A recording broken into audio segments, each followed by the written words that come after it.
I'd like to call to order the Select Board meeting of October 16th, 2023. We're going into executive session pursuant to Mass General Law, Chapter 30A, Section 21. Motion to go into executive session. So moved. Okay. We're ready to vote? Mr. Mickelson? Yes.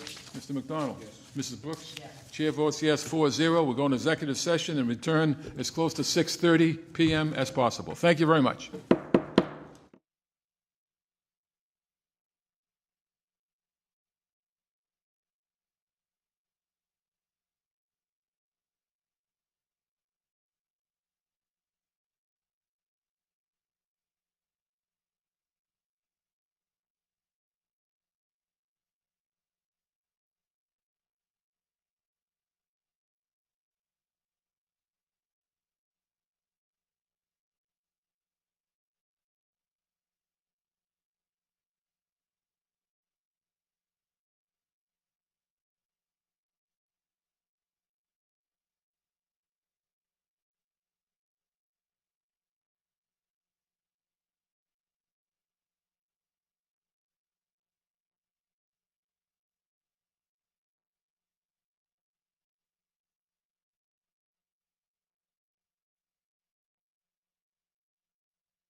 like to call to order the Select Board meeting of October 16, 2023. It's an open meeting. We're meeting here in room 304. The announcement, we are recording this meeting. We have one member who is remote, so therefore our votes will be done individually by roll call. Please rise for the Pledge of Allegiance. I pledge allegiance to the flag of the United States of America and to the republic for which it stands, one nation, under God, indivisible, with liberty and justice for all. Please remain standing while we honor our veterans, both past and present. Thank you very much. Please be seated. Thanks for joining us. The warrant has been signed, and we are ready to roll. There are no appointments tonight, so we'll go right to new business. First on the agenda, we had a withdrawal, Jane Bergoli, and we'll hear from her at a later time. Maybe, okay. Next will be the energy aggregation contract renewal notice. Mr. McGinnis. Yes, so as you know, our energy aggregation contract was up. We mentioned the new terms a few months ago. Kathy Stanley, our energy manager, is here tonight just to give the board an update and remind them that the contract goes into effect and the date of the effect and what residents need to do and whatnot. So with that, Kathy. That's good. Right into the microphone. Into the microphone. Good evening. My name is Kathy Stanley. I'm the Dartmouth Energy Manager. Just back in front of you for a quick update on the electricity aggregation, which is the town's contract that they have executed on behalf of residents in the town of Dartmouth. So there will be some communication coming out to all residential customers over the next week or two. I expect you should, if you're a resident of Dartmouth, you should receive some communication by the end of the month. The first piece of communication that I'm going to talk about will go to those customers who are on the Dartmouth standard product from the previous contract.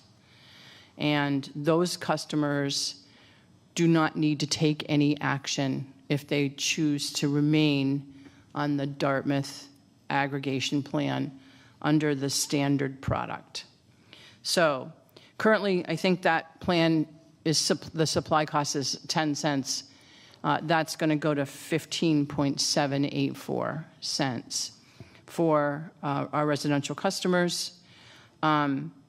I can tell you that the Eversource basic service price for residential customers between now and the end of the year is 16 cents, 16.078. I don't know yet what the electric prices will be for 2024. They won't be made available to us until November. So that's and I checked on that today, but that's my best information. So if you are currently in the standard product, you don't have to do anything. You will automatically be placed into the standard product of the new contract. If you want to make changes, then you'll have to follow some directions that I'm going to talk about in a little while. There are two other products that you could be currently part of. One of them is the 50% renewable product, and one of them is the 100% renewable product. Because in our previous contract, we had three possible options that you could sign up for: the standard offer product, and then the 50% renewable and the 100% renewable. That is not the case in our current contract, but in our previous contract it was. If you were in either one of those two products, and you will receive a letter that says, if you do nothing, you will revert to Eversource basic service. So you will have to take an action. And that action will be to contact, the letter is very clear about what you need to do. It outlines who you contact, gives you a phone number, it gives you a website. You need to call our supplier, which is Constellation Energy, to enroll in one of the new program products, either the standard product of 15.784 cents, which I referred to previously, or the Dartmouth Plus product, which is 100% renewable, of 17.372 cents. All of this information is clearly outlined in the letter that you will receive. So I hope this is clear. It seems to be pretty clear to me. I have samples of all three letters here with me. If you are a basic service customer, you don't need to do anything. If you are in one of these other two products, you will need to do something, and you will receive a letter instructing you what to do. If you are unclear on what component of your electric price this impacts, look at your bill and look down for the item labeled supply. That's the component of your electric bill that this affects, your supply cost. So you can determine in January, for example, when you get your electric bill, and these new contracts all come into play after the first of the year, when you get your electric bill in January, by looking at your supply number, what product you're in. And if it says Eversource Basic Service, you are on the Eversource product, and you will need to do something to call to make a change to come off of that product. So it's not a major problem if you miss the letter or you gets lost in the mail or something happens. You will always have the opportunity to make a change, to go back to the Dartmouth aggregation price of your choosing. And you can at any time also decide you want to leave the Dartmouth aggregation and go do something else of your own choosing. So I hope that's clear. Yeah. Just for clarification, when you say 100% renewable, does that mean that, could you clarify what that means? It means that you will be enrolling in a product that has mass Class 1 RECs to total 100% what the state requires for renewable energy credits. Does that mean the energy you'll be using is coming from a renewable source 100%? Yes, that's what it means. Okay, and the second part of the question is, my understanding is that that the change that was made, where there's only two choices now, was done by the aggregate of the 23 communities, and of which we are only one part. That's correct. And therefore, whatever the majority rules, that's the way it is, and there's no deviation for us as one member. Not unless we want to leave the group, Right. which would decrease our purchase power I understand. and not be a good business decision. So in effect, whatever the group votes in by majority, we are going to be part of that group Basic. with no option. That's the basic. Yes, now, there's legislation pending, as well as some guidelines, requests for guidelines from the department concerning municipal aggregations and how these changes can be made in the future. It's a little complicated, but when electricity was deregulated in 2001, and the initial idea behind doing these municipal aggregations sort of came to be, the Department of Public Utilities made the decision that they would review each aggregation individually. So they would not issue a set of rules, guidelines, laws that says, here's how everyone will do it. They said, send us your aggregation and we'll look it over. And then we'll individually address those things that we think should be changed or that we don't like or whatever. That was fine when there were two aggregations. But now we have over 150 different aggregations. So each one of those would have to be reviewed separately. So there's currently legislation in place to ask the department to streamline this. Set up some guidelines, tell us what we can and can't do, and then give the municipality the ability to decide if they want to do 2 products or 3 products, and give them some guidelines under which they can do that. So that's where the process is at this point. I don't have the results of that yet, but they're working on it. I don't know if that helps, but.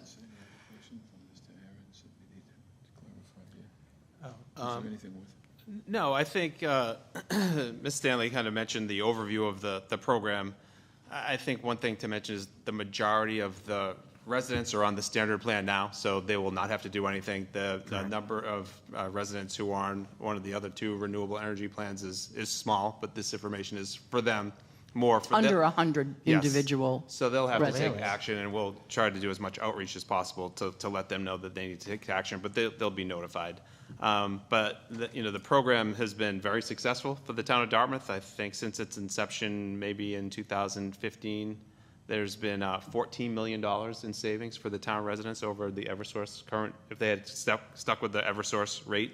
So this aggregation program has been very successful.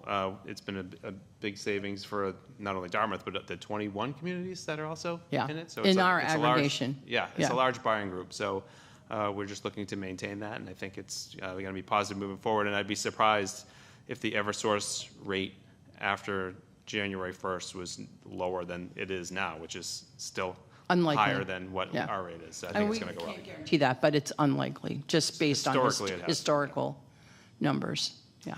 But when you say the standard plan, you actually mean the Eversource basic service, No, the standard Dartmouth aggregation standard, plan. the standard aggregation plan, okay. Yeah, we refer to that lowest price product as the Dartmouth standard product. That's the product that the vast majority of our residents are enrolled in. They will continue to be enrolled in that without doing anything.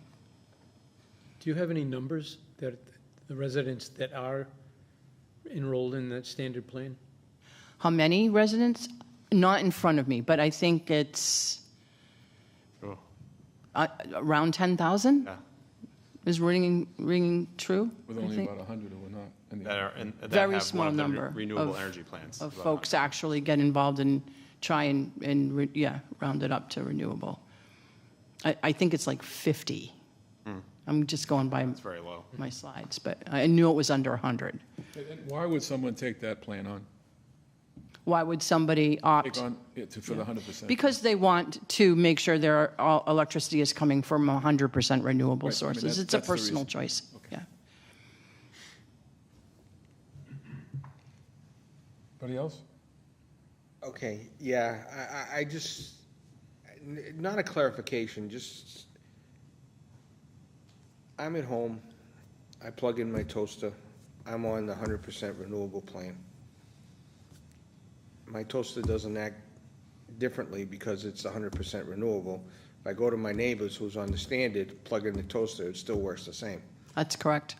So really, the only difference in both plans is that if you choose to do the 100%, you feel better inside that you've chose the program, but yet the electricity is still the same, because all of a sudden, there's no filter on my house saying only 100% electricity can come through this filter to charge up my stuff versus the standard. So it's mostly a feel-good thing. Well, and you're paying 17 cents instead of 15 Well, cents. besides that, yeah.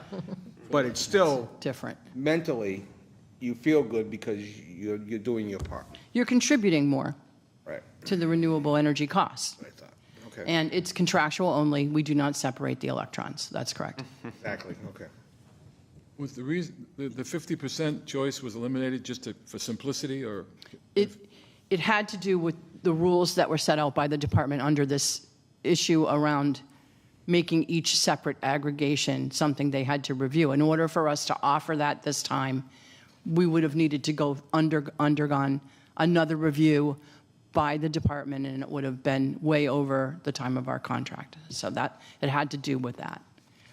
I know that if they get this legislation through and we get better guidelines down the road in the future, we may have more flexibility around the type of products we can offer.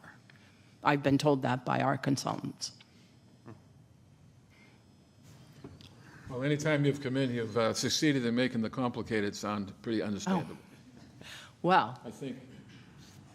Thank you. you're very Anybody else? welcome.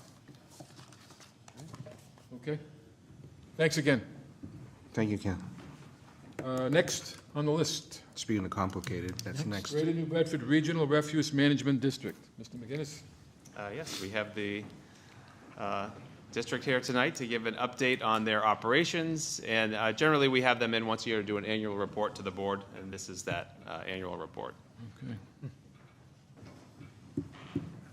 You can start. All right, thank you. I just want to acknowledge John Beauregard, who is the chairperson of the Refuse District and a Dartmouth representative.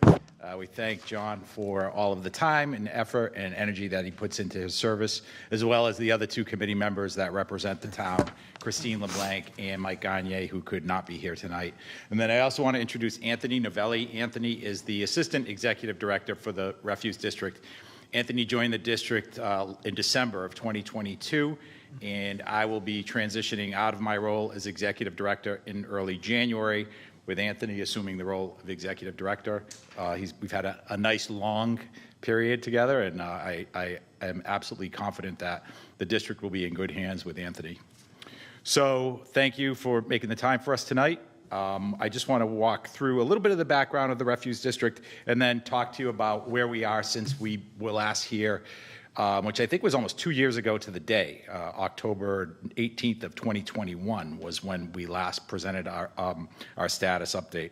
So as everyone knows, the Refuse District, Greater New Bedford Regional Refuse District, is responsible for operating the Crapo Hill landfill, which is the landfill that serves the city of New Bedford and the town of Dartmouth. So the district has two member communities. Right now, we have about 5 years of capacity remaining in the existing landfill cell. And we build a landfill in cells or sections. So this is cell 6. We have about 5 years left. And obviously, the question that always comes up is, how much time is left in the life of the landfill, and what are we going to do when it reaches capacity? So hopefully we can talk about both of those questions, because there's no easy answer to either one of them. So when we were last here, we talked about our strategic plan, which we were just ready to begin. We embarked on that plan in 2021 and hired a consultant to help us formulate a plan to help us answer some of those questions, as well as a few other questions. And the plan looked at the district's financial position, looked at what assets we had, what actions we might take in the future once the landfill does reach capacity, and how we can maximize the capacity that we have right now. And I think we're in pretty good hands and have made some good progress on the recommendations. But first of all, the district's, I want to talk about our financial position, which is very important. The district has a very solid financial position. We've done a lot of work to plan for addressing future liabilities. So, for example, the district is mandated to put aside money to close the landfill and then to monitor and maintain that landfill after it closes for 30 years. So we have fully funded all of those obligations for 30 years. We are actually in the process of creating additional reserves to fund maintenance and monitoring beyond year 30, because we know that after 30 years, the landfill will still be there and it'll still need maintenance and still need monitoring, and we want to make sure that the money's available beyond year 30. We've also fully funded our OPEB liability. There are very few entities in Massachusetts that can say that. It was very important to us simply because at some point the district will not be able to generate revenue. It won't have tipping fees as a revenue source. We want to make sure that those liabilities are fully funded so there's no burden to the town or to the city in the future. And I'm happy to say that we've made good progress there. We also have a strong market position. The solid waste market in Massachusetts is very tight. The New England region as a whole, but Massachusetts in particular, doesn't have a surplus of solid waste disposal capacity. We actually have a deficit. So a lot of waste in Massachusetts gets hauled out of state to an out-of-state landfill by rail in a lot of cases. So those facilities that do have capacity and have a pretty advantageous position. Some of the key findings of the plan. When we were last here, we talked a little bit about the future cells, which are cells 7 and 8. So those cells were planned, the last two cells that were planned for the landfill. But as our consultant looked at those cells, looked at the configuration, looked at some of the constraints that are there because of the presence of wetlands, looked at construction costs, we realized that those cells, the cost of construction and design will likely make them not financially feasible. So the per ton cost for operation would exceed what the market would bear at this point. So at this point in time, we're not planning to proceed with cells 7 and 8 as they were originally planned. And instead, we're looking at another area within the site assignment of the landfill. So just to back up for those who may not be familiar with this process, but every solid waste facility in Massachusetts has to have what's called a site assignment. The property has to be assigned for solid waste disposal, and we have a boundary that we have to stay within. So we're looking at another area at the landfill where we actually build additional capacity. So right now, we're in the process of coordinating with Mass DEP on the permitting for that additional cell. And we are hopeful that if we are permitted, we will have another 5 to 6 years of capacity in that cell as well, too. So that was, those are really some of the key findings of the plan. And then on to the recommendations. The first recommendation was that the district look at reducing and limiting its non-member waste. So the district's operation is predicated on taking in commercial waste as well as residential waste from New Bedford and Dartmouth, and we've done that since the landfill opened in 1995. So we're looking at, we've been trying to reduce the amount of waste that comes in from commercial sources. It was recommended that we reduce it by 20% from 2022 levels. We've actually, we're on track to achieve more like a 30% reduction in this fiscal year over the 2022 levels, and we feel as though we can continue to make incremental adjustments downward of the amount of commercial waste that we take in. That helps preserve the remaining capacity for the member communities for New Bedford and Dartmouth. We're also looking at improving compaction of solid waste. Landfills, the product that a landfill has is what we call airspace. It's the capacity to dispose of waste. And the more you can compact the waste, the more airspace you gain through that compaction. So we're looking at improving compaction and then trying to reduce the amount of material that we have to use to cover waste. So every day we are required to cover the waste at the end of the day. We're trying to use the amount of waste necessary to cover waste, but no more than that, so that we're not consuming capacity with cover material, because capacity is pretty valuable to the district and to the town and to the city. I talked a little bit about the development of the landfill cell in the Northwest Stormwater Basin that we plan to work on and coordinating with Mass DEP. So that's one of the key, that's also following up on one of the key recommendations. In the beginning in fiscal year 2024, one of the recommendations was that we increase the tip fee for non-members or commercial customers. So we've been doing that all along. Our tip fees are very consistent with what the market conditions are, and we're looking more toward a model of having parties interested in disposing of waste bid on the capacity as opposed to just negotiating, so we can guarantee that we're getting the best price for the capacity that we have available.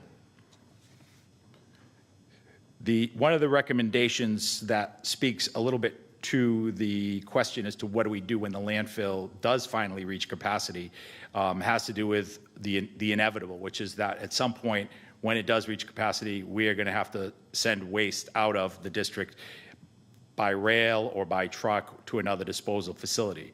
So we're looking at our options for managing waste by rail through other facilities that may be in the region. There are a number of options that may be available. There isn't just one option, so we're going to examine all of those options. It's still fairly early to zero in on one because we could be 5 to 10 years away from the day when we actually do have to send that waste out. And then we're going to continue building our financial reserves to make sure that we have available funds for future cell construction, future cell design and construction, so that when the day comes that we are ready to build a new cell, that the money's there as well. I want to have Anthony talk a little bit about what we're doing on organics management, because organics management plays a key role in our operation.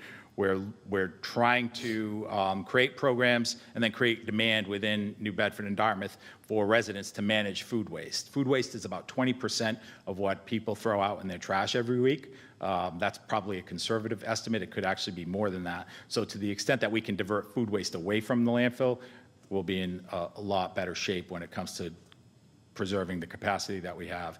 And then Anthony will talk also briefly about some other priorities, one of which is developing a disaster debris management plan as well.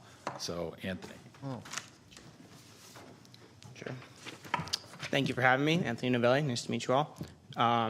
As Scott mentioned, food waste is a significant portion of the landfill. We feel Dartmouth and New Bedford do a good job with waste reduction and recycling, education and outreach. There's established programs for that. Whereas in looking for what we can divert out of the incoming waste stream, food waste is a very significant portion that could lead to diversion for longer lifespan of the landfill. So basically the two options that are most prominent are either composting or anaerobic digestion. The AD option, we do have a pilot scale anaerobic digester currently operating at the landfill. We've been evaluating what it would take to actually take food waste from residential sources in Dartmouth and New Bedford and get it to the anaerobic digester. This is a little more complicated because the AD that we have only accepts organics in liquefied forms. So these are pumpable and pumper trucks. And it is possible to get curbside organics to that state, but they would have to go to what's called a slurrying facility, which is almost like a giant blender that will just make the food waste into a pumpable form. So there are the added logistics of getting the food waste to a pumpable form and then getting them here, where the anaerobic digester could extract energy from them and feed them to a grid. So is a solid option, but some of the logistics are a little more challenging in that. The other option we've been looking at is the district currently manages the leaf and yard waste for Dartmouth and New Bedford. We have a composting area within the landfill that we've been evaluating the feasibility of upgrading the composting area to incorporate food waste in with a leaf and yard waste, which is a pretty well-known and established practice for composting. There are some additional concerns we've been exploring with that. Food waste is a high source of nitrogen. We know that nitrogen runoff and other potential environmental contamination from composting operations are a significant point of concern. So we're being careful in how we are approaching this, of how we can advertise having someone come in and run the food waste and composting operation for us. So trying to come up with a good comprehensive plan of how we can not only manage food waste now, but this could be extending beyond the life of the landfill. The goal is to create some capacity to manage organics here so that when the day comes that we do have to ship everything somewhere else, we are not relying on shipping all the food waste. That's something that we can extract. We have less to send off, and we can manage it here and make a useful product into good quality soil for Dartmouth and New Bedford farms and residences. So those are kind of where we're at with food waste. We're hoping to get something going with composting. We feel that the composting offers a better potential for curbside organics because there's not the additional step of getting it to the liquefied form. You could just take it straight from the curbside, hopefully remove the contamination and put it in a compost pile. So we feel that's a little more promising for what we're looking at as of right now. The other initiative Scott mentioned is a disaster debris plan.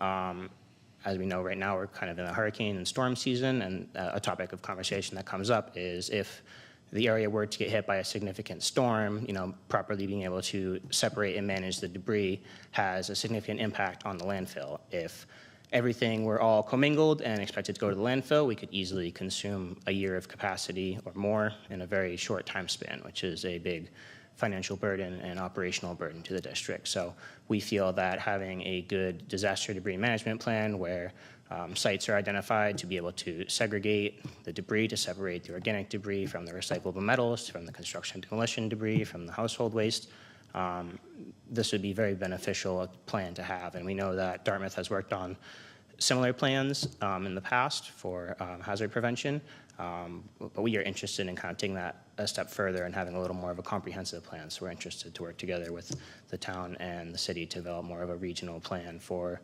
disaster debris management.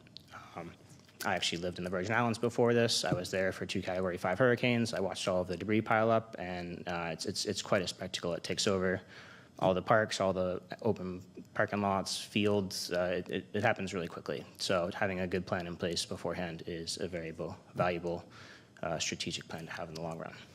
So with that, I'll open up to any questions you guys may have. Yeah, now I'm assuming Maritza is part of. Yes, Marissa is our waste reduction manager. Okay.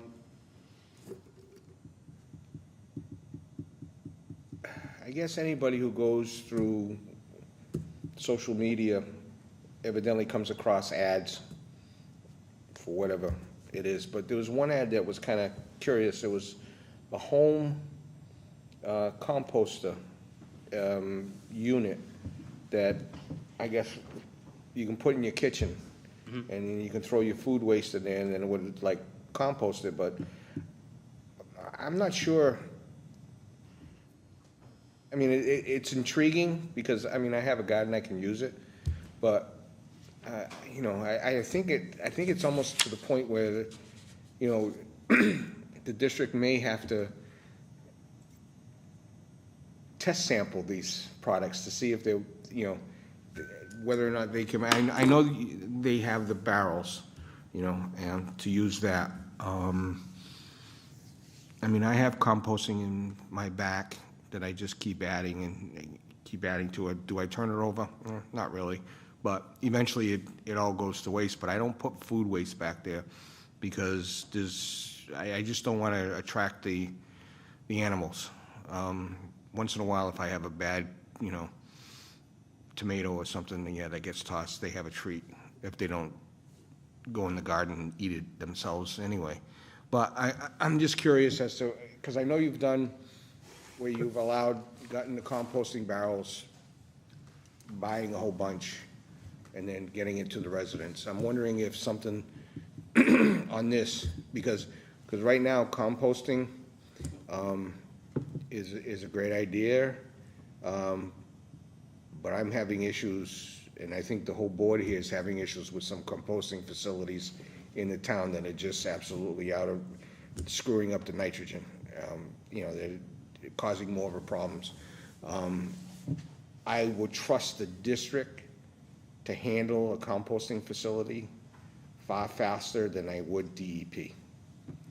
I don't think DEP's got their act together. I think they have their head up their backside when it comes to something like this as far as enforcement goes, and I would trust you guys a lot quicker.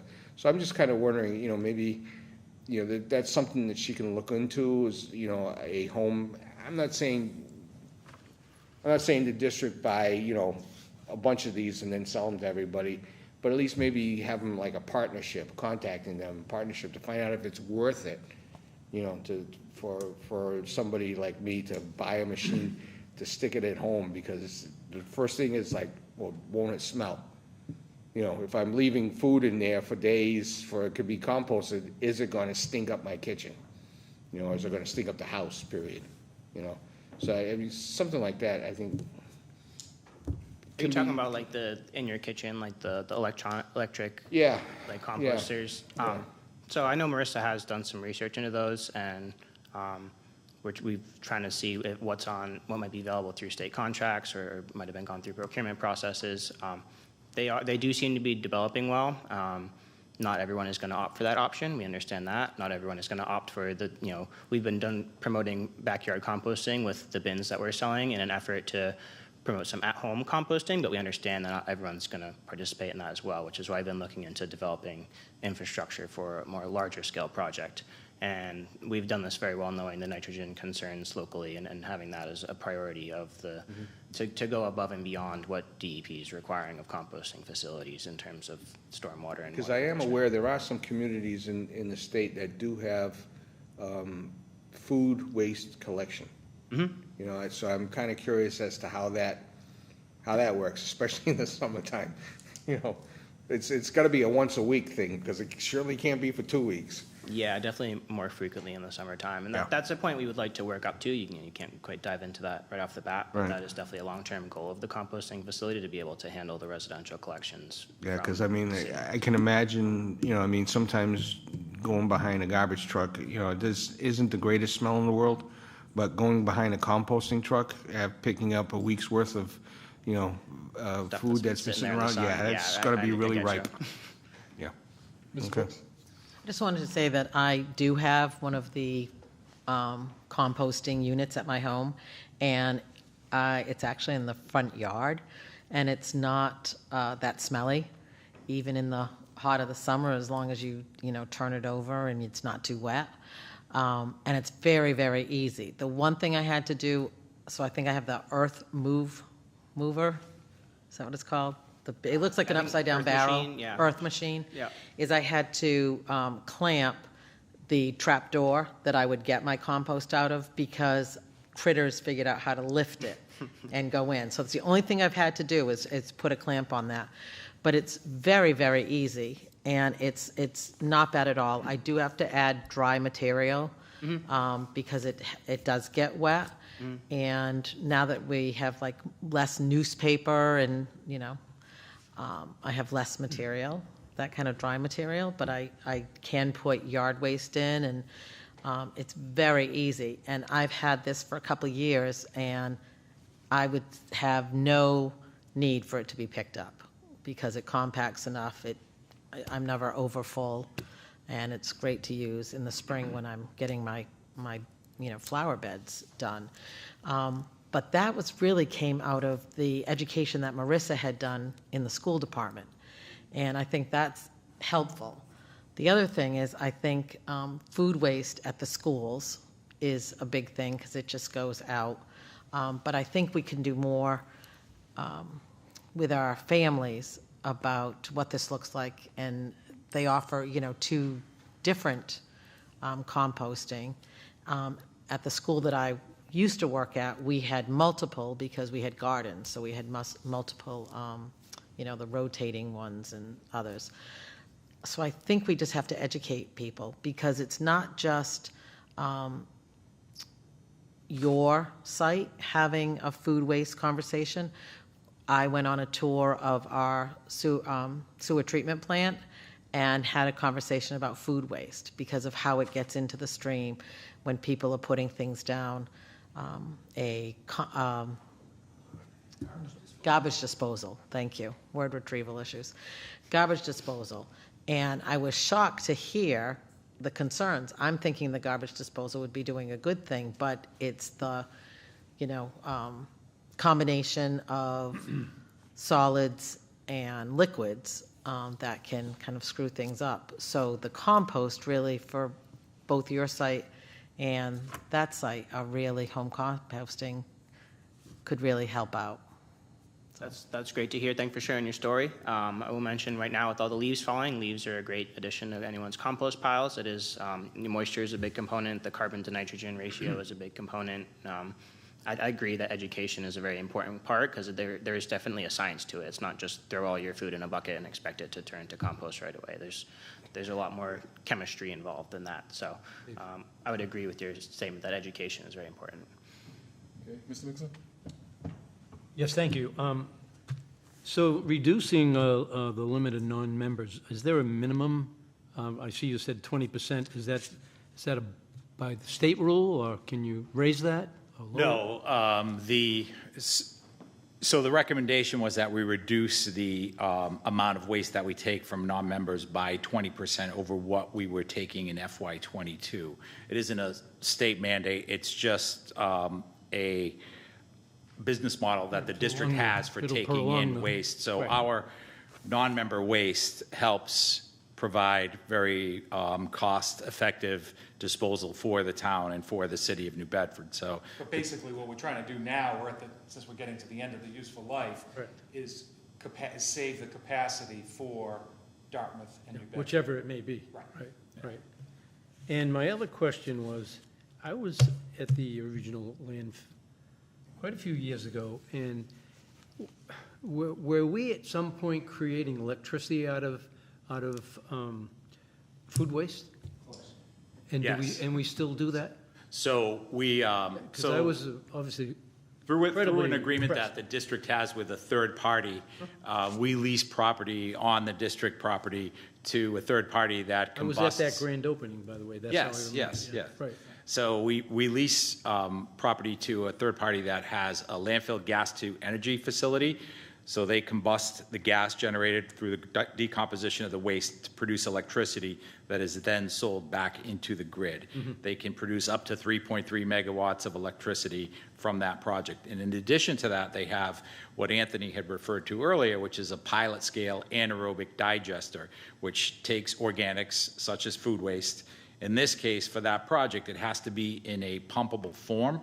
So it's difficult to get residential food waste into a pumpable form to get it into a digester. So that facility handles more commercial organics that are already in that form. So, think of some food processing facility that would have a large volume of pumpable food waste that they'd then be able to feed in there. So that facility is still operating at a pilot scale. There is interest in scaling that up full scale, and we're in the process of evaluating how that might fit into the district's long-term plan. They will still want food waste in a pumpable form, so we have to get it to that form. And how we do that is the issue that we're trying to work on right now. So what is the financial gain for the? So, a good question. The financial gain would be that the district would receive revenue, and it remains to be seen how that would be structured. But the district would be the landlord, so this would be a tenant. We would receive revenue through lease payments or contingent lease payments, depending on how much food waste is accepted, or a host community fee from the processor. If we could realize some benefit to the district's member communities, Dartmouth and New Bedford, in the form of creating capacity for managing the district's food waste, then there's an additional benefit. These are all the questions that we're trying to work through right now. Like, how do we maximize the benefit to the district, to the member communities, beyond just being a landlord? That's the good question. Thank you. In an interesting coincidence, we're having a very initial discussion a little later on in the meeting regarding composting in town and the fact that it's enforcement and cleaning up. I assume that the same challenges we're going to face with these facilities in town are the ones you're going to be facing in trying to establish some kind of composting facility at your place? Yeah, I would say the same challenges will be presented, and we can definitely use those as an opportunity to learn what's going wrong and how we can do things better. Down the road, there could be some, you're on our side, and you're trying to make it work, and we're trying to enforce issues around town that we're trying to work with DEP. So there could be some collaborations that are trying to help us clean up those sites, but also learn the best way to do this. It's beneficial to We've everybody. already had meetings with the health agent from the town to talk about Right. what a potential facility would look like. Yep. And it is a lot different than what Yeah. I think some of the things that you're saying. Right, in and town. we're going to try to address that one, but there is some synergy there in trying to work it all together to make it work, right? Absolutely, yeah. That's fantastic. We would involve the town and the health in the planning of that, and also have plans to make it almost a demonstrational model for the region Yeah, to of course point we at and to show that composting can be done in a We have a effective and powerhouse safe in way. our health department who can help us make that work as we go forward. He knows what he's doing. Just two things I wanted to Sure. share Right very ahead. quickly. One is, and I like to kind of tout our horn here, but and this is for the town, actually. The refuse district was formed in 1995. It was supposed to close in 2015. Here we are almost 9 years later, with at least 5 years, conservatively, maybe as much as 10 years still to go.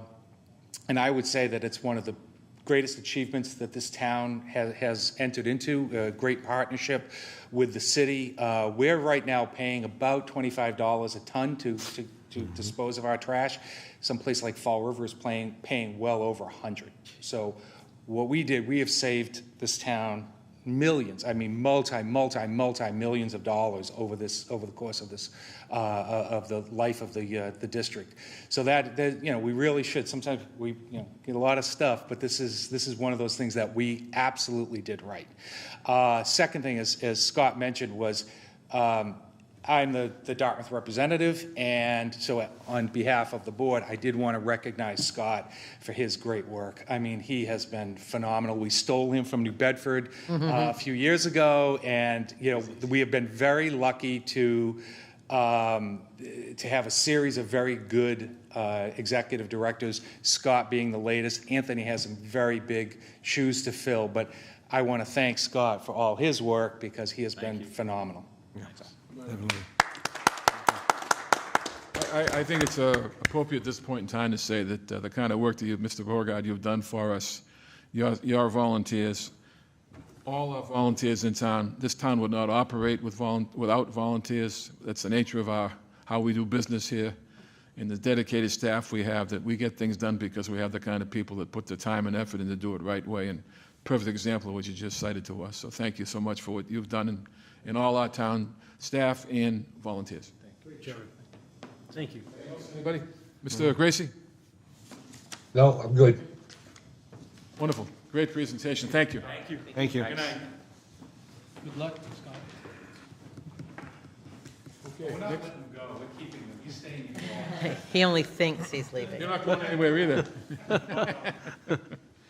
Next is a townwide communications survey. Yes, so we all know our new communications coordinator, Magnolia McComish. She's been working on a number of initiatives since she started, and the latest one is she's developed a communications survey to go out. We want to reach as many residents as possible, and not only residents, but people that are interested in Dartmouth. So she's worked hard to create this comprehensive survey that we're hopeful that the residents will respond to, but I'll let Magnolia talk about all the detail of the survey and what her plans are.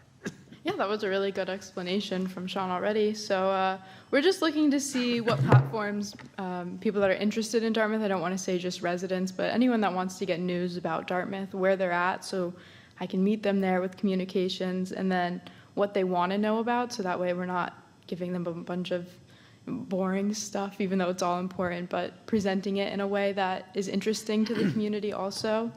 The survey asks people how they prefer to get their information, where they get their town news currently, what topics they care most about, their use of the town website, so that way we can really cater towards their needs, public meeting times to make sure we're getting the best attendance that we can. If people prefer virtual or in person, see maybe expanding upon those options when necessary, and how the town can do better, and also what we're doing well currently to keep building upon the platform. So on top of that, we're also going to set a baseline with this, so that way we can look back in a year, 2 years, and see, okay, this is where we started, we're making growth, or we're going to be making growth, don't worry. So that's the outline of it. There's both a print and online version, but we're really going to be pushing the online because a lot of the way we're reaching people is online, so we want to get people comfortable with that while also acknowledging that there are accessibility needs. I expect that the survey is only going to take about 5 minutes to fill out. I time myself doing it as if I were really going in on each question. It's not very, it's in-depth, but not very time-consuming. It's about 20 questions, but a lot of them are, if you answer yes to this, you get another question, but if you answer no, you're skipping ahead and moving along quicker. So that's what I have. Questions? Magnolia, I love a good survey. But in reading it for myself personally, I thought if I were to fill it in, I would skew the results because there's things that I do that, as a member of this board, are different than just a regular person. So I felt I shouldn't fill it in. But I thought this would be wonderful to all those people who say they don't know what's going on, or they're only getting their information or misinformation on social media. This would really give us, the platforms. You're asking lots of different platforms, and I have to say there were some I think I'm pretty current, but I don't know what some of them are. Good. So, and I'm not admitting to what ones. But Pen and paper? yeah, I love a pen and paper. I'm hoping also with that you might look at it and say, oh, Instagram's an option. I didn't know the town had an Instagram. That would encourage people after filling out the survey to then look up the town of Dartmouth on different platforms and at the same time expand our outreach in the moment of the survey. How are you going to get the survey out to people, different platforms to get it out to people? Yeah, in my mind, there's not going to be someone that looks at a town sanctioned anything and not know about it. I put it on the sign out front, put it on Facebook multiple times in different formats, Instagram, anywhere, and then obviously a press release to the papers. Basically anywhere that I would send news to, plus a couple more times because I made it. Would you leave hard copy down at the Council of Aging kind of thing, or is that? I have the QR code on it. I think I'm going to just make a graphic with the QR code that gives an explainer, so that way it's almost like it could be like business card sized even, or slightly larger, like a postcard that could just go anywhere, and then you just need one of those. Anyone can scan it, fill it out right on their phone. You may want to, if you want to get information like that, you may want to go to the Council on Aging, because I can tell you they have no idea what a QR code is. I hear you. You'd be surprised. Drop them off. Possibly, surprised. possibly. You might want to But- also do the libraries.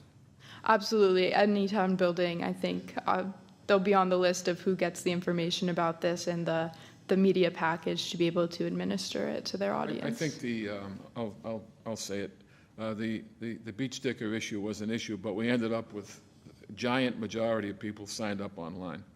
But on the other hand, making it easily available, a hard copy, in places like the library and COA, if we can do that, I think it would soften the blow when the handful of people, whatever it may be, we extended a hand to them and said, we want to know what you say, and we understand that this is your best way to do it. So if we can do something like that, I think it'd be a good idea. Absolutely. I just have a couple of tweaks, maybe. Yeah. Okay. I know what snail mail is, and a lot of people know what snail mail is, but there's some people that don't know what it is. So can we just put regular mail? Yeah, for sure. Just drop, US mail. I mean, just sort of, I know that's what we're looking for, but, you know. In that, I was putting my mind in someone who I know, would know well, who no, wants mail, somebody they know somebody snail who's mail. used to the technology, this is, you can tell, you know, and where it also says where you get your, currently get your news about town, you have Dartmouth Week print, just put print media, because believe it or not, there is a second newspaper in the area that doesn't do crap around here for us, but you just gotta leave, yeah, we got the light now. 2.5. Yeah, so there's, there is a little bit more, I mean, that's online media, so that's a little different. Yeah, because you'll see for the online media, the like online Yeah, news, that's one yeah, option. But I was- mean, at least print and give them somewhat of a due, even though Dartmouth Week covers this town a whole lot better than the major newspaper in the area. And that sort of was my thinking. Do we want to know if they're getting it from another newspaper that might not be You can super put- thorough? Or Maybe if you just put Dartmouth Week and then put /ST. yeah, definitely. you know, That's a that- good. that would- so. We also have other, if they wanted, you gave an option to use other as well. Yeah, because there's also O Jornal, I mean, the Portuguese one is O Jornal, and there's another Portuguese paper. Which is now incorporated into the Yeah. Standard Times. Well, it's owned by have the the state, old- yeah. So was the Chronicle, and that disappeared. I have one more question. When, I'm assuming we're going to kick this off very soon. Are you going to have sort of an end date where you will then review all the data that you have? I see it as the results come in, I'll continue to look at them, and as they work themselves into groups and I see the data forming, I'll start changing what I'm doing towards that. But I see a hard cutoff in like 6 months. We're like, okay, no Okay. more, and then we'll do it again. And it'll much while after that. That sounds good. You can't keep it Perfect. open-ended. No. And I will say, so Magnolia had the idea of trying to get this done as soon as possible so we can announce it at town meeting tomorrow. We thought it was a good opportunity to let everyone know think at that's a great once. idea. And they can kind of access it after town meeting. Yeah. We'll give out 1,000 hard copies at town meeting. I was thinking we put the QR code up QR on code, the, yes. on the, Okay, Thinking that that's a also. great idea. Great. Awesome. Everybody have a QR reader on their phone? everyone does. Do they? I think if they have a Camera. smartphone, yes. If you have a smartphone. Phones are automatic. My flip phone's a Motorola? No. Phone, do have a I'm sorry to report that. Any you're other out of luck. comments? No, I don't know if we need a vote to approve this or anything. No, it's just that they had questions or comments, so that's good. All right, thank you so much. Okay, anybody else? We'll see you tomorrow night then. Yep. Thank you, nice job. Next, addressing the Mass DEP composting regulations in town update. We decided to, if I may. Yes. We decided that it was time to have what I would call, my point of view, is a very initial conversation about composting, how it exists in town. It was a gigantic issue during the DEP Title V fiasco, and we talked about, when we did get the reprieve, that we would do all we can in the meantime, whatever that might be, to take control of the situation as best we can and do the things we can for the town that were best for the town, as opposed to being told what to do and how to do it at a pace that is not ours. And we felt also that composting was, along with others, but was a major issue that does supply a lot of the negatives to the town water, and it would be time to start working at it. And this is just simply a discussion. My view is that this is something that needs to be directed by our group, gathering of the people who were the most expertise in town or out of state government, to then begin the process of trying to address this issue in a way that makes sense and is doable. Mr. Miso is here. He's going to make some comments, but before we bring him up, is there anybody, any talk or discussion, or shall we say, this is an open meeting, an open discussion on this issue, and anybody, including Mr. McGinnis, want to add anything to it before we continue? All right, let's just get going on it. Okay. I thought the information that we have in our packet is very interesting, because it does present all of Massachusetts and then narrows down to what is happening in Dartmouth. I'll just add that prior to this meeting, I did contact a Representative Markey, and he was completely in favor, thought it was a great idea, and understands that this is an issue that goes certainly well beyond our town because it's a state mandate, and he's willing to step forward. Mr. Michaud has had a lot of contact with him and Senator Montigny, and developing this process in a team to address the issues, what this is all about, at a pace that works well for everybody in the town. A couple of words, Mr. Michaud. Thank you, Mr. Chairman. Good evening, Christopher Michaud, Director of Public Health, for the record.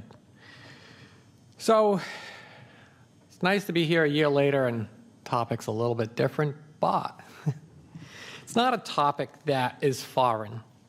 In 2014, in September, shortly after starting as director, I went up to the State House because our legislative delegation was getting pelted by citizen complaints about air quality in residential neighborhoods in both the center of town and the north end of town. Really not much has changed since that time, with the exception of the odors. We are still concerned about composting because we know that composting releases nutrient-rich leachate to the environment.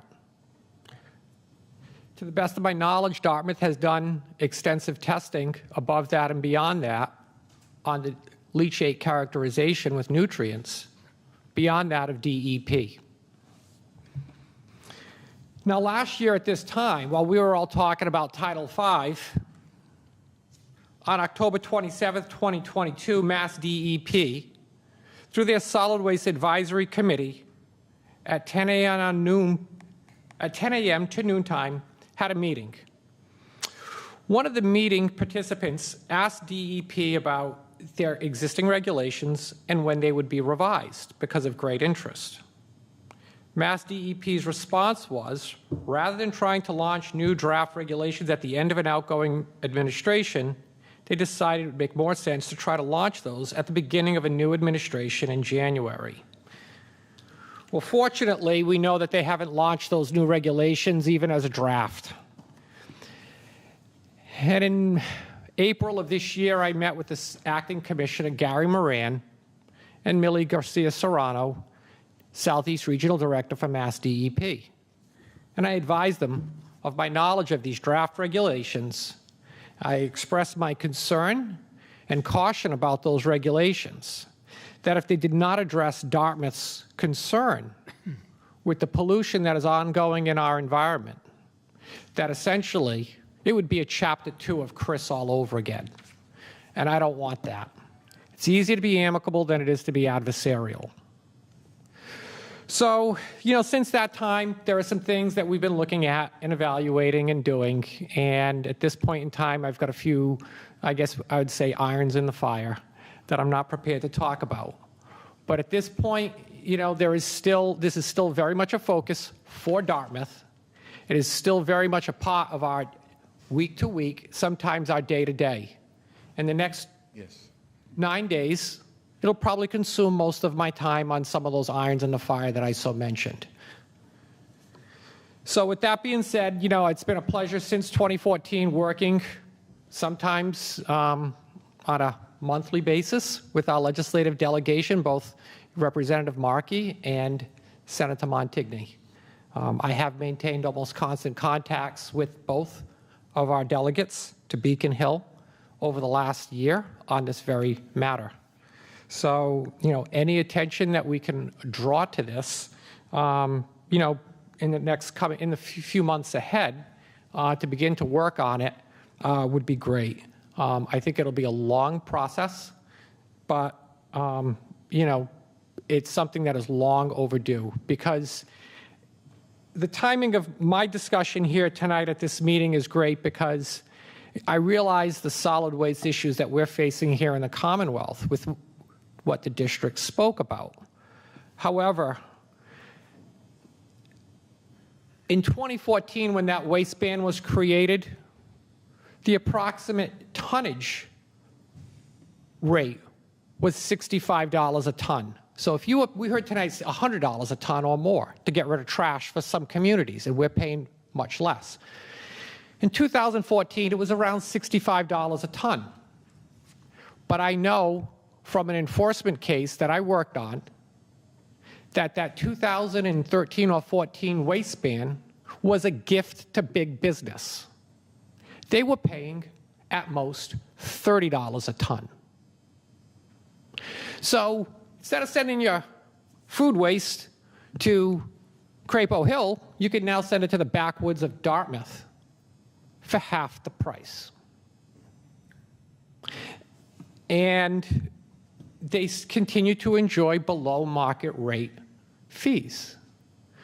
The reason why our district has to pay so much money to dispose of trash inside the Crapo Hill landfill, and other communities pay even more, is because of all of the advanced engineering and controls and oversight and testing that goes into these solid waste management facilities.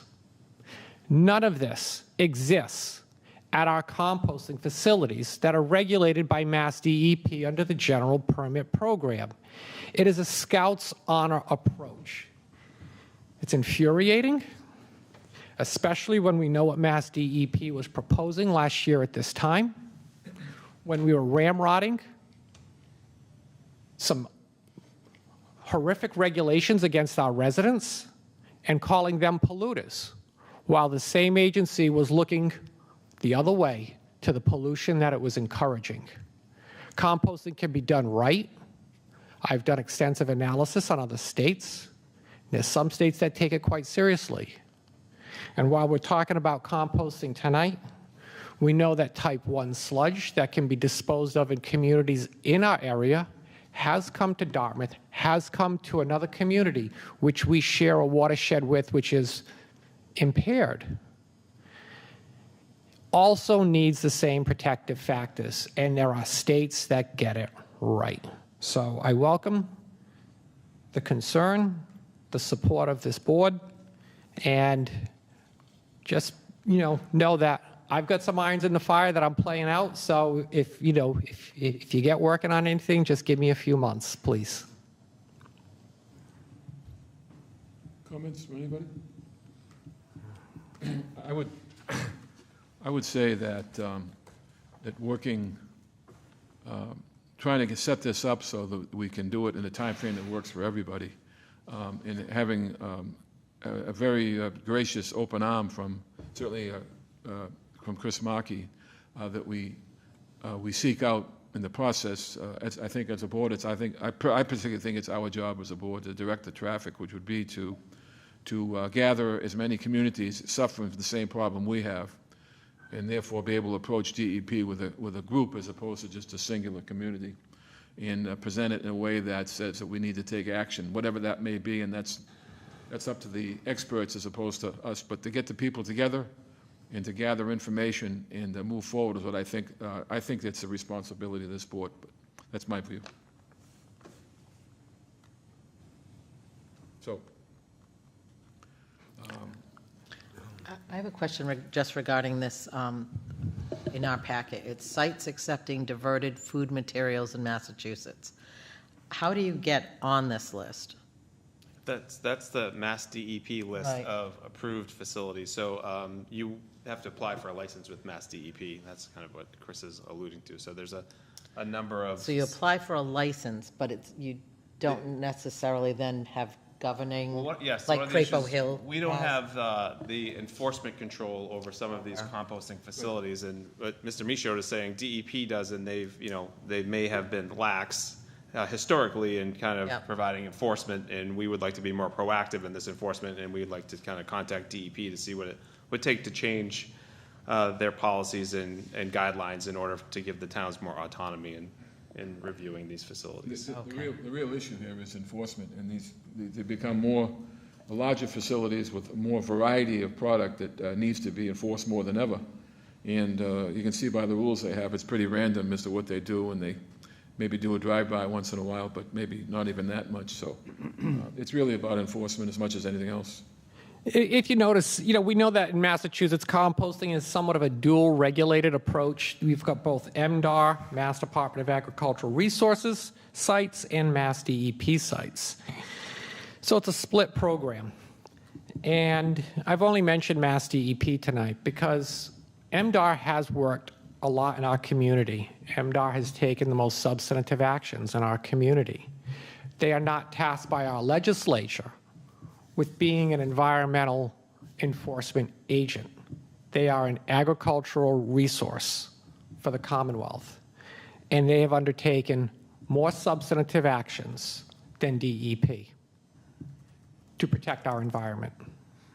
So, the DEP's worthy goal is to not, as our refuse district is doing, try to lessen the amount of stuff we throw into the landfill and therefore find ways to compost more.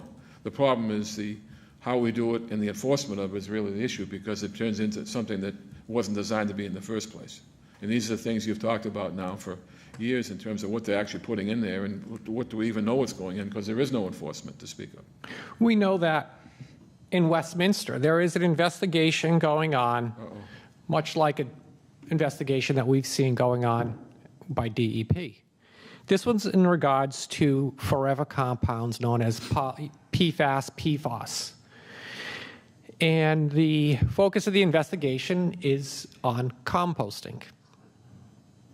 So while we're here tonight talking about the unintended consequence of composting with nitrogen, nutrients, also phosphorus, there's another community that's inland that's worried about their drinking water supplies, and Mass DEP is investigating it. So our landfill has monitoring wells set up around it, up gradient, down gradient, cross gradient, to constantly watch that groundwater on a schedule of tests for a variety of parameters. We do not have that at any of our composting sites.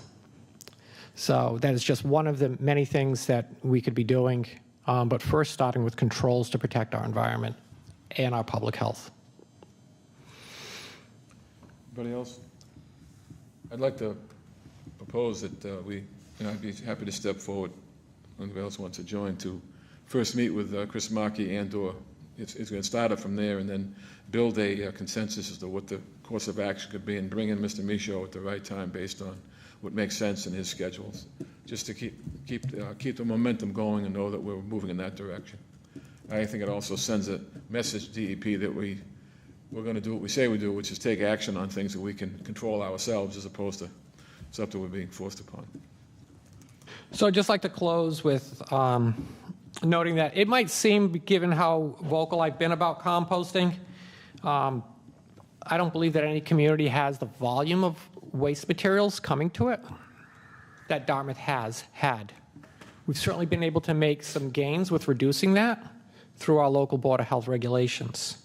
But I'm not against composting. Right. What we are for is responsible waste management. It can be done right.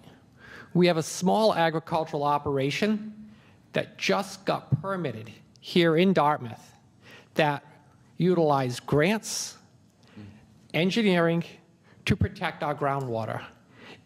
And if they can, if that farm can do it, for-profit business can absolutely do it. They're making a ton of money, and business is saving a ton of money. Good. So, with Well, that isn't being that said, what, our refuse I'm not district- against composting. Isn't that our refuse district trying to do the same thing? Investigating composting, we're doing it in a way that is sensible. That's what we heard tonight from them. I hope that the controls are there. Yeah, well, that's, anybody else? Questions? Okay, Thank you. thank you. Great job. Thanks for all your work you do for us. Okay, we're ready for next? Additional capital funding items update. Mr. McGinnis. Yes, our Director of Budget and Finance, Gary Carrero, is going to give an update on the capital items that were discussed at the last meeting with the members of the Capital Planning Committee. Thank you, Mr. Chairman. Thank you for having me tonight. So at the last Board of Selectmen meeting, you had me go back and wanted to be looking at some funding sources for the items that we're eventually going to put in, or potentially we're going to be putting in for an amendment at the town. So I can go through them with you and explain to you the funding sources that we found. So on the first one is the bulk heating system. We all, I think, agreed that that was priority because of the equipment that they have inside that facility, not to reach below freezing. I did speak with Tim Barber, the director of DPW.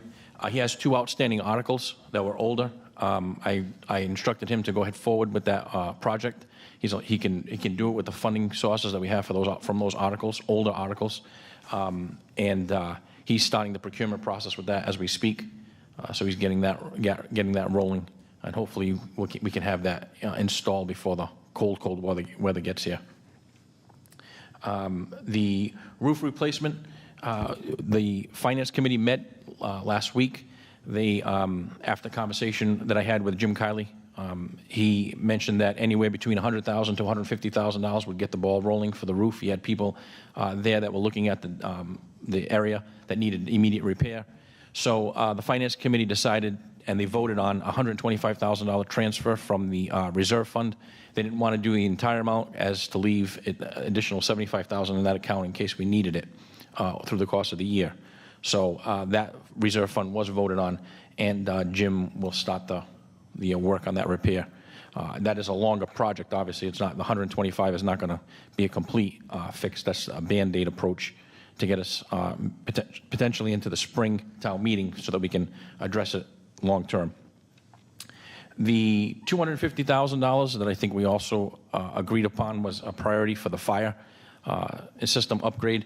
I had received I reached out to the fire chief, Aruda, in District 3, and I can read the memo that he sent me via email. He said, sorry for not getting back to you earlier. I wrote the school district, the letter that I wrote to the school district should not be seen as an enforcement action resulting from a recent violation. The letter is a culmination of years of discussions with the district, administrators, and the head of facilities regarding the lack of fire protection in the older elementary schools. The first record of these conversations dates back to 1988 by a previous fire chief. I watched a tape of the presentation that I had given in front of the select board and fully endorsed the capital expenditure going to the spring town meeting. I would be willing to then provide an additional information as the capital committee feels appropriate to better understand the risk involved with not upgrading the fire protection in these buildings. So that is a letter from the chief, in essence saying that he's okay with us waiting to the spring to address this. And this is a longer term, again, another longer term project. I would just like to mention that the chief made it pretty clear that even if it was done, approved earlier, it would not be done until the school summer, July 1st anyway. So we haven't lost any time by postponing. It only could be done when school is out of session. Vacate the building. Right. Yes, okay. So we're on target to do it when the appropriate time is. Yeah.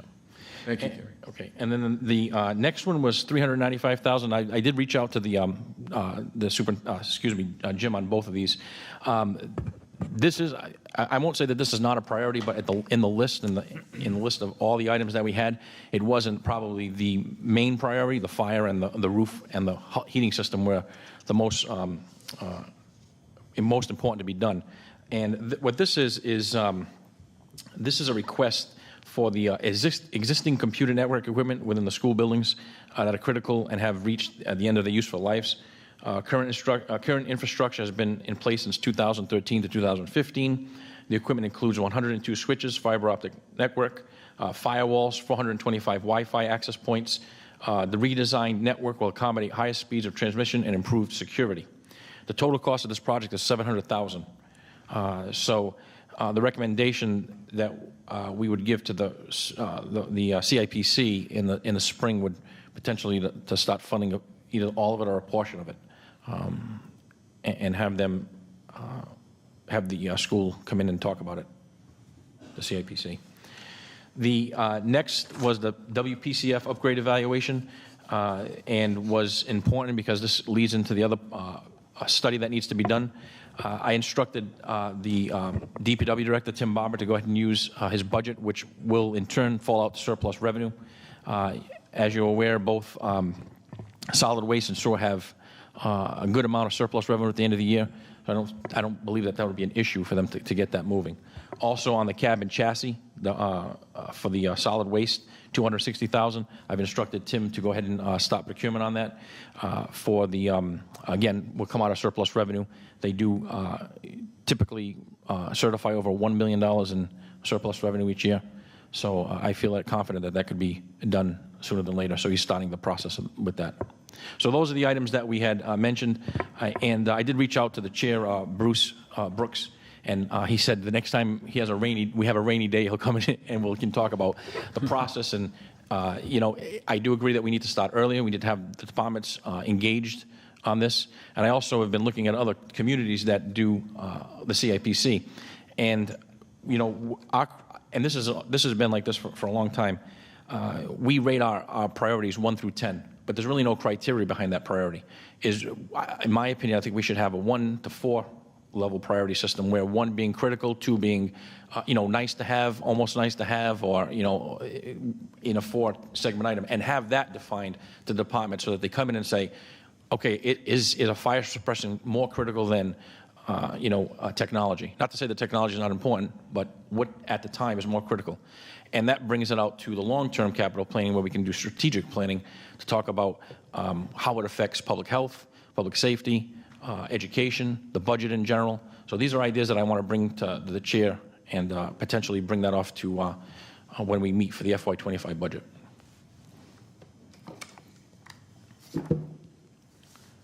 Sounds like we learned a few lessons, and we're gonna improve the system based on prior history and going forward. In communication, Yep, great.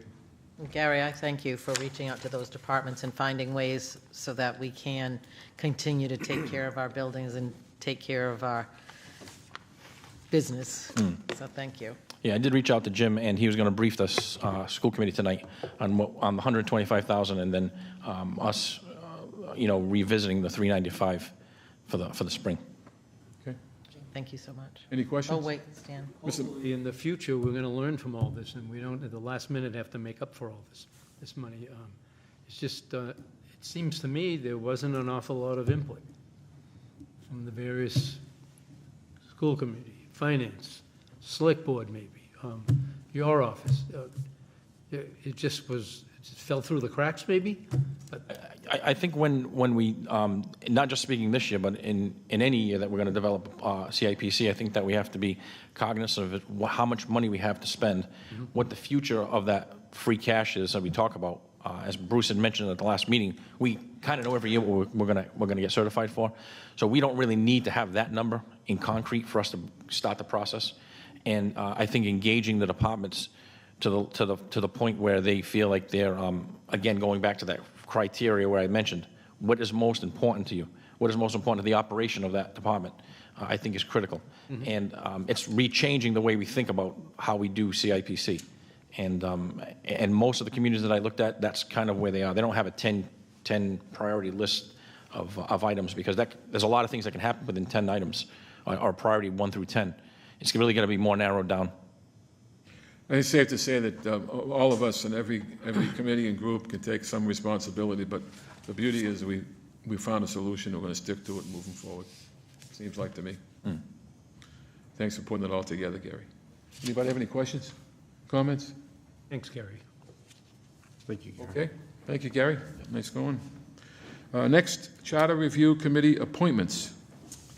Yes, so just a notification, the school committee had made the appointment of Elizabeth Coughlin to be the representative from the school committee on the Charter Review Committee, and we have also received a letter from the moderator, Melissa Haskell, appointing Gloria Bancroft as the moderator's appointment for the vacant seat.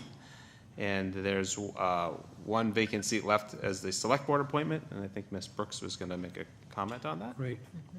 I've reached out and confirmed with Laura Stone that she would be interested in working on this committee. So we Fine addition. Yeah, so we just need to accept hers, and I guess, do we have to Nothing with the accept it others. then? No? All right. No vote We necessary. don't have Just need to, we don't have to vote? We have to vote on Ms. Stone, Laura's, yes. but not on the other two. We're all set. I'll make a motion that we appoint Lara Stone to the Charter Review Committee.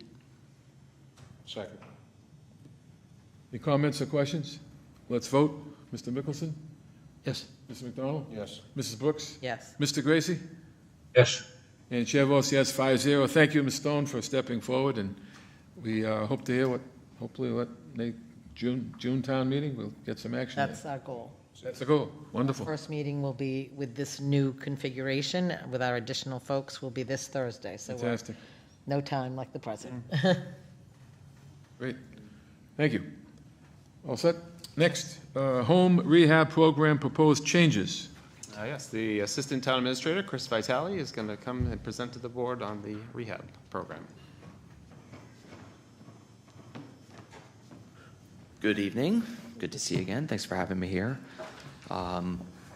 So one of the lesser-known programs that we offer here in the community is our home rehab program. So it is administered out of our office. We've actually been offering this program for a number of years. And my goal is to try to bring more attention to it and to increase the utilization. This program helps low to moderate income households do projects on their residencies. So code upgrades, structural improvements, heating systems, windows, things of that nature. And so over the last number of years, the number of people who have participated in this program has slowly decreased. And I think that's just for a number of reasons, the pandemic being one of them. And I think the program terms and conditions are another. So when I first started, I really dove in and looked at this program. I had previously administered a similar program when I was with the town of Bristol. And so using that experience and doing research as to what other communities in Massachusetts were doing, I came up with some recommended changes to our program here.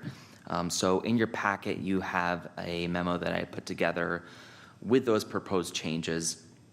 And, again, as I said before, the three goals were to increase the utilization of the program, reduce the burden to applicants as well as our town staff who have to administer it, and lastly is ensuring compliance with the CPA, which is the funding source for this program.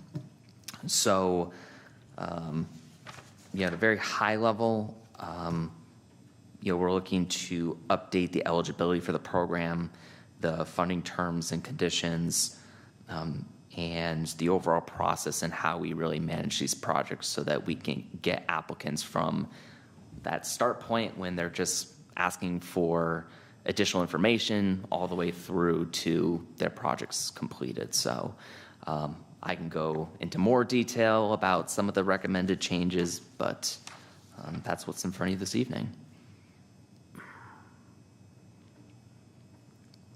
So how do our residents find out about this program, other than watching tonight's meeting? Yes. So in the past, this program's been around for, I'd say, about 20 years, just based on the documentation I have on file. And it was previously done through community development block grants. And back in the early and mid 2000s, I would say on any given year, there were a dozen applications that were put in and done through this program.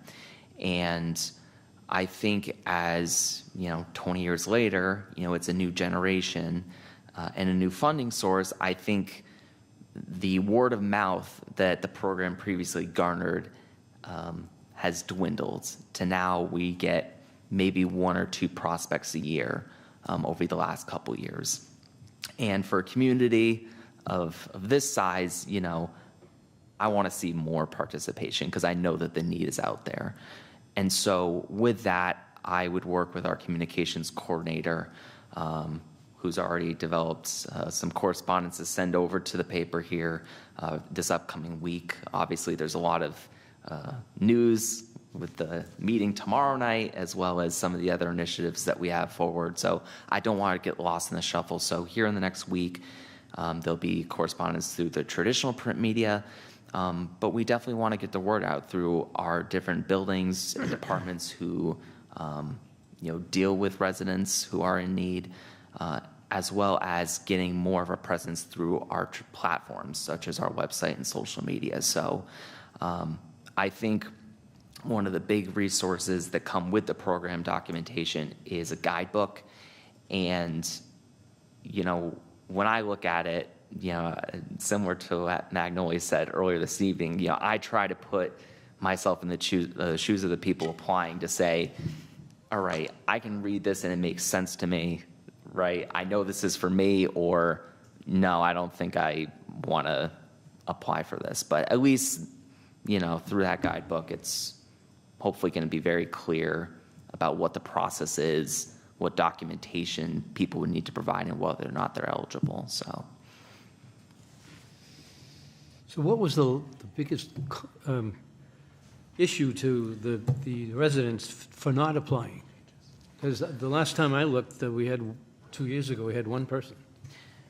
Yeah, so I don't think the program itself, there was anything wrong with it. I just think, especially in the last several years with the pandemic, with the inflation that we're facing right now, it's always good to look back at the program and say, how can we make modifications to meet the current needs of our households and residents? And so, with that, one of the things was how much funding do we award per project?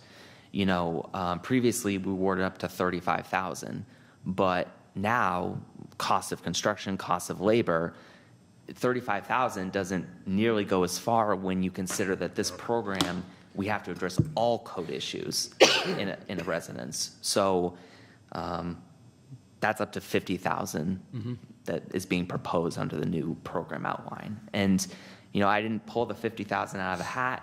That's based on what the state does through the Community Development Block Grant Program. So other communities are using that measure, when they determine that. The other thing is, I think when you get a program like this, obviously it's an assistance program, and there are a couple of hoops that we have to make people jump through just to make sure they're eligible and that the funding is going the right way. But I don't want to put anyone through any unnecessary hoops. So any opportunity I can to make the application process simpler or clearer, I try to do that. Because again, this program is meant to help people, not be a daunting task for them. Chris, is there a profile of the average kind of person who is going to pursue this program? Or is that? Yeah, so I would say that this program, it is based on HUD's area income limits. So if you are a low to moderate income household, or you currently receive SNAP benefits, for example, that might be a good indication that you qualify for this program. A one-member household, that limit is around $55,000 per year. So as an indication of how much you make annually. So, with that, I would say the profile would be maybe if you're a resident and you're on fixed income and, you have to replace your roof, or you need to upgrade your boiler in your house. This might be a good project to access funds, where you wouldn't have to go take out an equity line of credit per se, or you wouldn't have to tap into your retirement, into your savings. That might be a good option.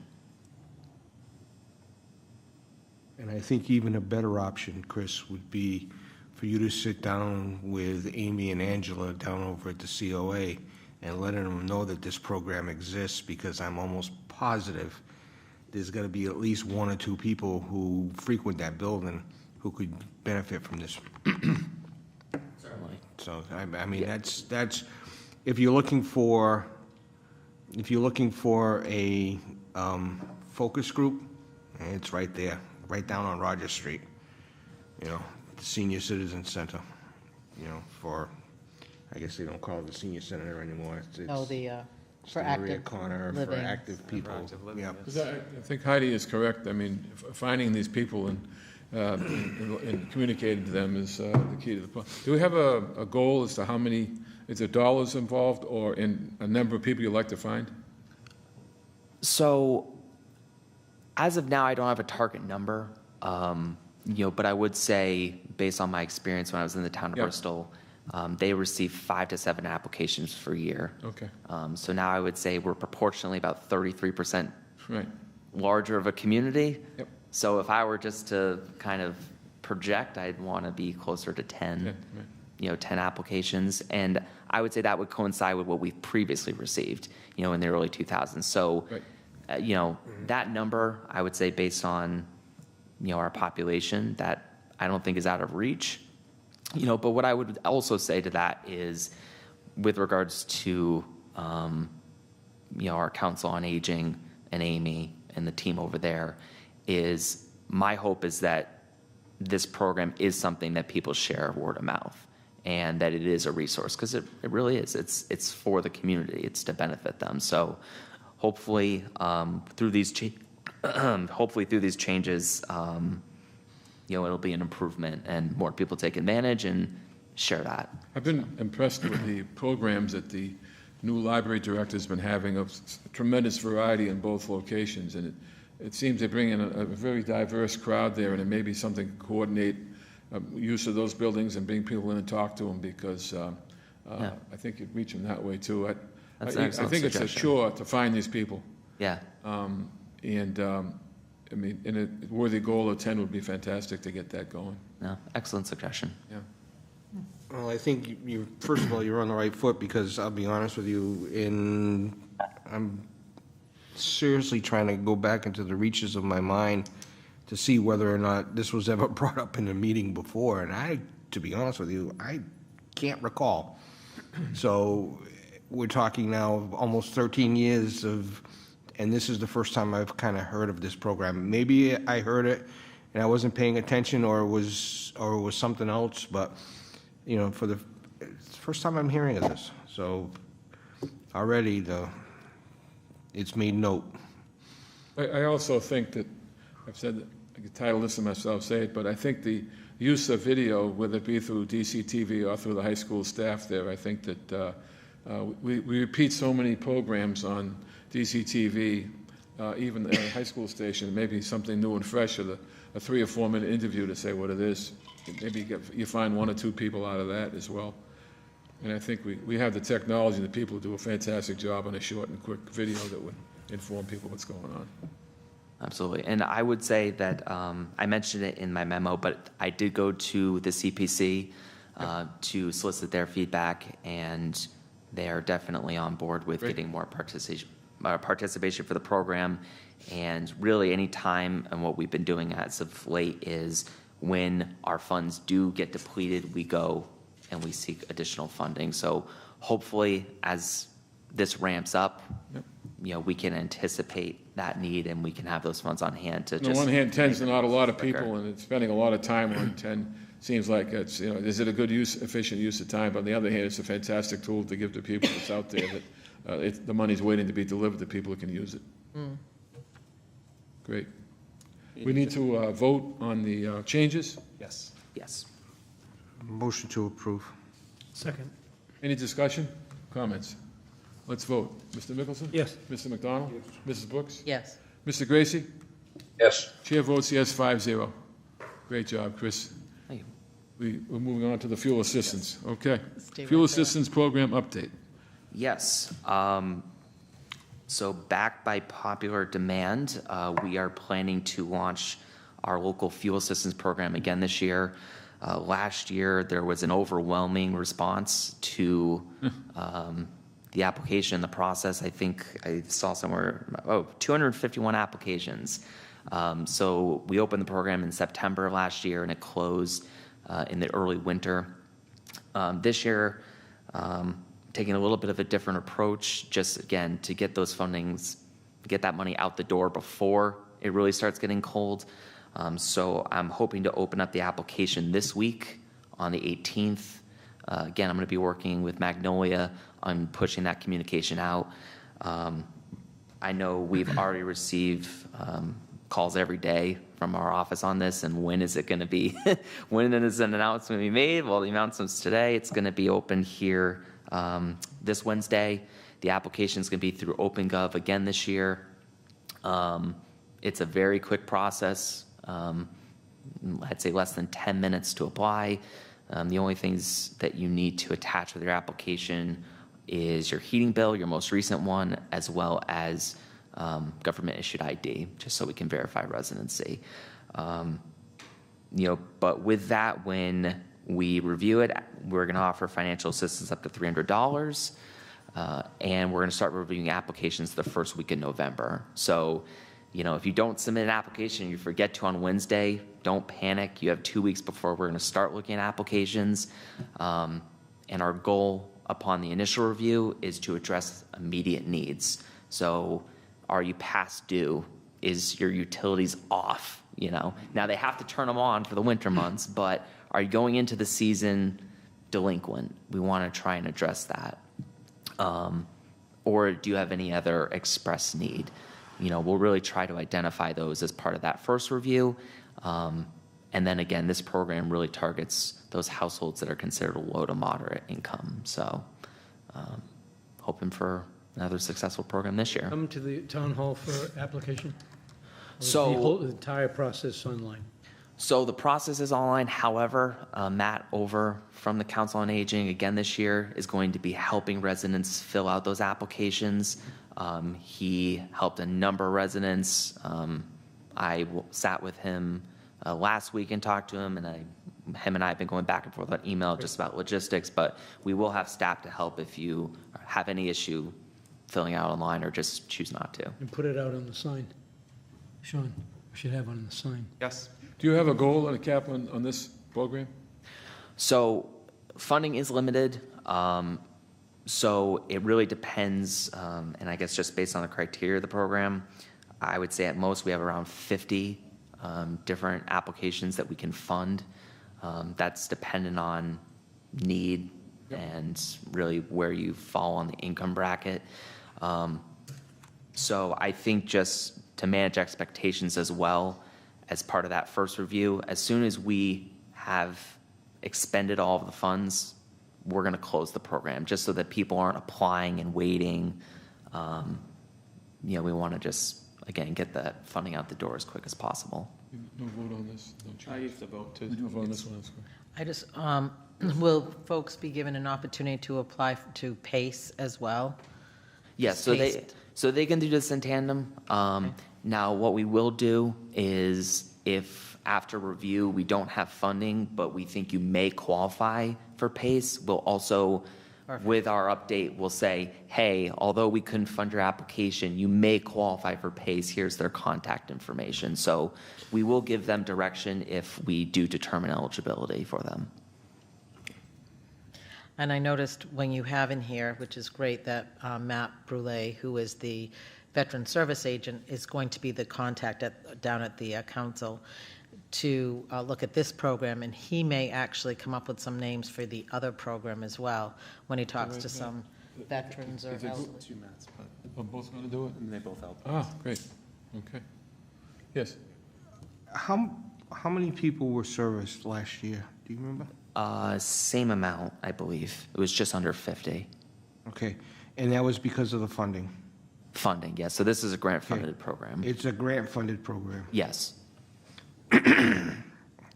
So our grant basically was, what, 15,000?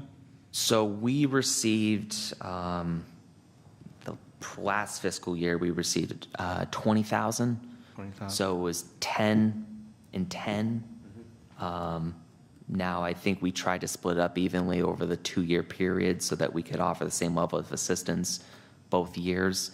Now, we don't know whether or not they will offer this grant again, but certainly if they do, we would apply in the future so we can continue to just offer this type of a quick program. calculation, going into your letter, you said you had 251 applicants. Yes, So that 251 applicants, and the maximum award is what, 300? So that's $75,300. This town can come up with $100,000 in a stabilization fund for this every year, so that we can address, why don't we do that? I mean, even if the grant dries up, this town still can sock away $100,000, every year into an energy fund, or whatever you want to call it, to help our local residents with, at least some portion, so that, we're only taking, because right now, we're only about, what, 20% of the people, right?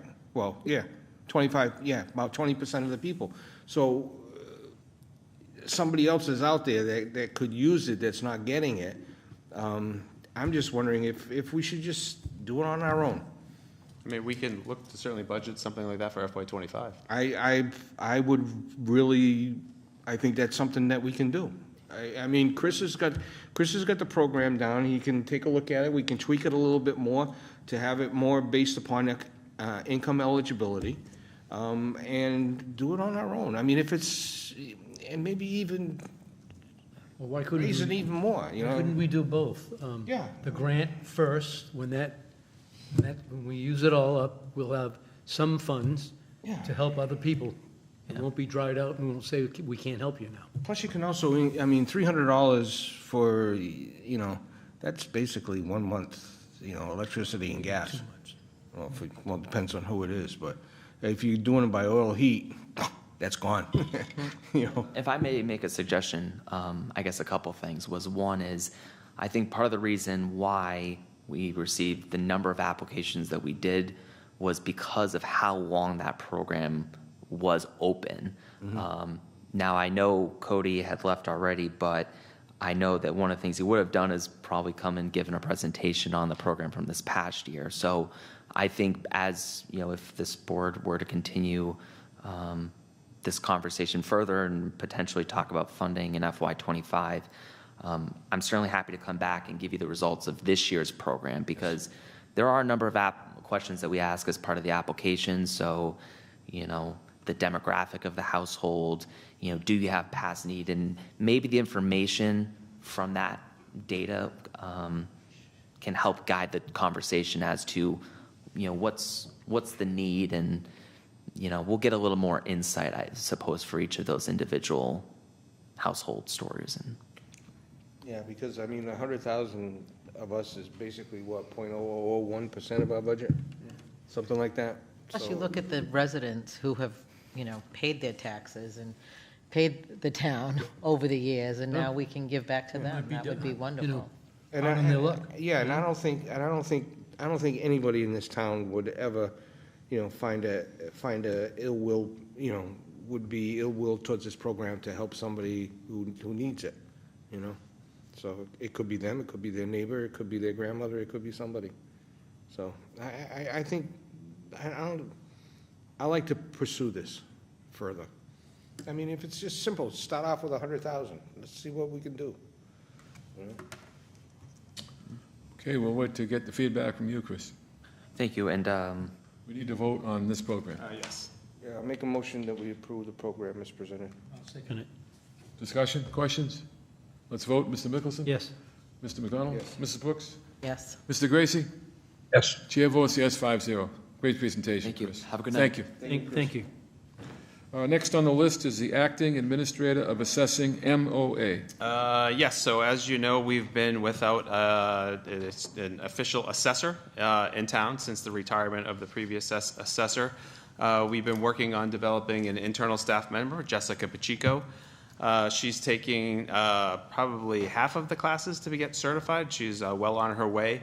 But we wanted to incentivize her further, but also to speed up the process. So this MOA would appoint her as the acting administrator of assessing, which she needs to be in an acting position for a certain period of time in order to get her full certification. So while she's finishing up her last 2 classes, we have this MOA to make her the acting administrator of assessing, and therefore when she completes, she'll be able to be appointed the assessor sooner rather than later. So.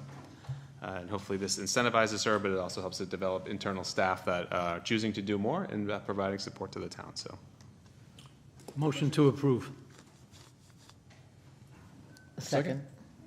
The only comment I'd like to make is that I know this has been this has been fully supported by the Board of Assessors. correct. And we look forward to their now having someone they can work with and build an entire department that functions in the way it should, and it's a great addition to that department. Any comments or questions before we vote? Mr. Mickelson? Yes. Mr. McDonald? Yes. Mrs. Brooks? Yes. Mr. Gracie? Yes. Chair votes yes, 5-0 in favor. Thank you. Moving on now, we are finished with that part of the meeting. We'll move on to the town administrator update. Resolved.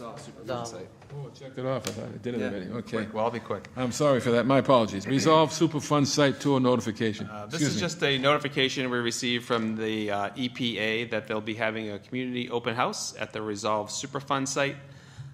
This site, as you may know, is at 1275 North Hicksville Road. It is just north of Cornell Pond. They will be hosting an open house to offer tours of the Resolve groundwater treatment plant in North Dartmouth. Community members are invited to stop by at any time for the 2-hour session and visit the treatment facility and participate in a walking tour of the ground. So we just wanted to make that note if any people are interested in attending. So And that's this Wednesday. I'm sorry, I should give the date. That would be nice. Wednesday, October 18th from 4 to 6 p.m. at 1275 North Hicksville. Well, considering I wiped it off the agenda, so no problem to put the date on. Oh, it's a double whammy. Okay, any comments on that?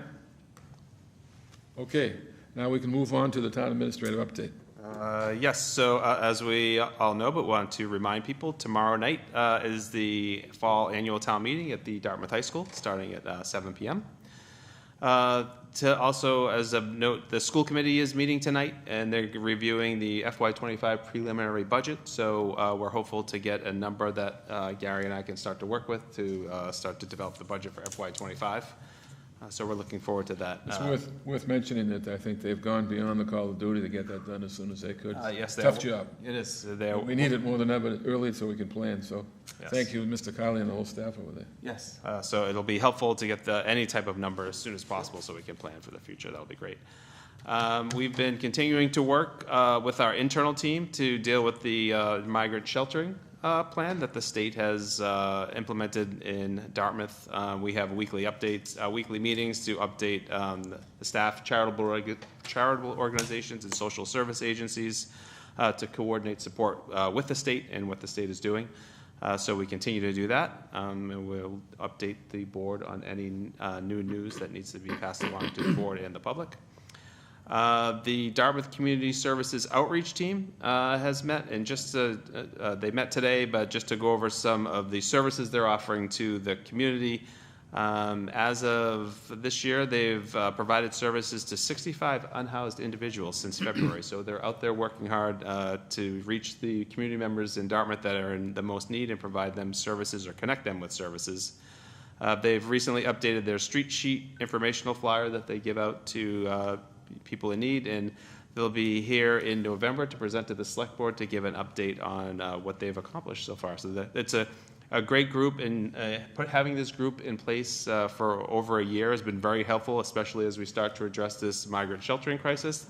They were able to formalize. They had a number of contacts in the community. They were able to connect with the state. So it's a great group. They worked very hard, and I like to reiterate, they're all working above and beyond their general full-time job to contribute to this group. So we thank them, and they've done a great job. On a lighter note, the North Regional Park Playground has been completed and is open. This is an upgrade to the playground at the facility. So we encourage people to go out there and visit and use the new playground. Also, the pickleball courts in North Dartmouth, the same park, they've been completed. The pickleball courts here on Russell's Mills Road are just about done. They should be completed by the end of the month. People are already playing on them, though. I know, I know. So Is the they're right size? yes. So we were able to resolve the issue with the Russell's Mills Road pickleball court. So I see getting paid was an incentive to get the job. that generally helps corrected, to yeah. incentivize people. And then lastly, the Dartmouth Police have received a $39,000, almost $40,000 grant from the Executive Office of Public Safety and Security to support traditional enforcement activities and develop new strategies to reduce roadway crashes, injuries, fatalities, and associated economic losses in the community. So great grant to provide service to the community. That's all I have. Great.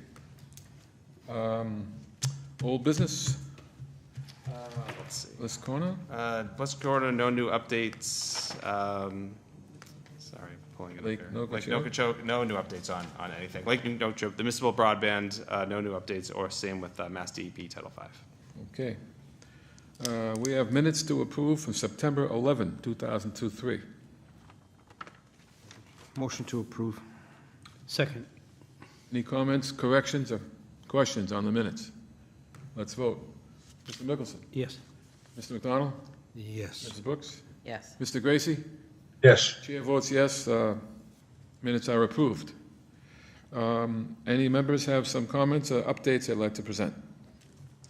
I do have one. Friday, November 3rd, the Dartmouth Friends of the Elderly and Representative Markey will be holding their annual Veterans Day luncheon. It'll be at the Rachel's Lake Cider, starting at 11:30. For veterans, please contact the Veteran Service Officer at 508-999-4717 for reservations, or call Maria Connor at the Friends of the Elderly at 508-636-6453. I'm sure some of us will be there. Mm-hmm. So, Okay. Anybody else? I just wanted to say, after the last meeting, I tasked myself with looking at the list of boards and committees, and I made a list of those in good standing. They've been having regular meetings. There are some boards that it doesn't look like they've had a lot of meetings, but they only meet quarterly, or there's a board that meets once a year. That's all they need to meet. So I will provide you with a list of those that, and I think on our list, we may have had some boards and committees listed multiple times. They may have submitted paperwork and called themselves a board at one point and a committee at another, but they're really the same thing. So I'll just send that in. just one, all of a sudden it just popped into my head. Several meetings ago, Eversource came before us for some work to be done on Allen Street. Now, I know they're doing the work there. Has anybody checked to see if the work that they were requesting permission to do was actually performed or not? Because if they performed it without our permission, I know it was part of the work that they're doing entirely on Allen Street, but I think somebody should see if that work was in fact done or not. I don't know if it was or not. This is just because I still want to know where's the check for $7,000 something? Yes. Yeah, I'd like to know where that is. So I will follow up with DPW to see if Eversource did the work. Eversource did contact me probably a week or two afterwards with a proposal that was not equivalent to the $7,000. So I told them that was probably not going to be approved by the board. So I was waiting to hear back from them with another response. I have not heard back yet, but I'll find out if the pole relocation work was performed. Right, because if it is, then Yeah. The other thing too is, Common Vic. We're in the start of the process now of having common victual licenses renewed, over a period of, for the coming year. But one thing we don't have is when somebody has a common vic license and they don't renew it, still operate during the course of the year, and then all of a sudden, come time for renewal, they realize that they didn't renew the current year. We have no penalty, for all intents and purposes, for late common vic, but we also don't go to the business and say, you don't have a common vic, you gotta shut down. We don't do that. That's a little onerous. But, I mean, it's part of doing business. You should be able to know that your licenses, especially food licenses, need to be renewed every year. So I'm proposing that maybe let's throw something more on this plate. Chris, review the common vics and see in other communities to see if there's a scale.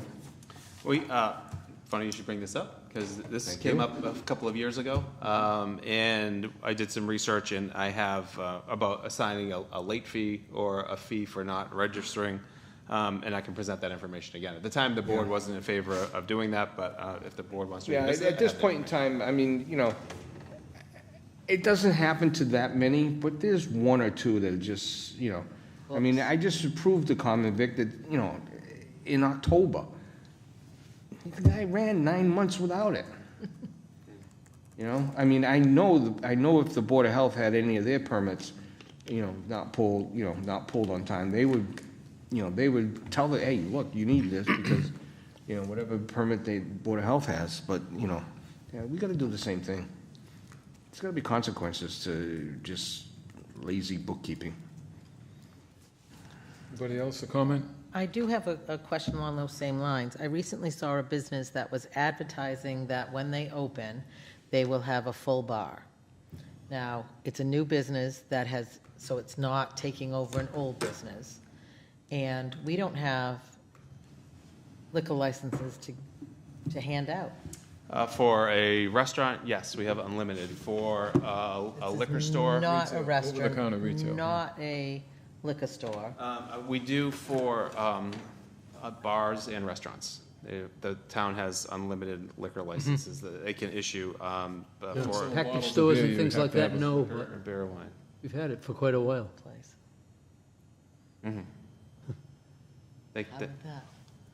well, they would have to come before the board, Yeah. but, Yeah. and that's up to the board to decide, but the number of licenses is not limited on those, yes. On those. I think Some we need communities it is, grounds so it gets to not allow it confusing. even. Yeah. We would need grounds to not allow it. Yeah.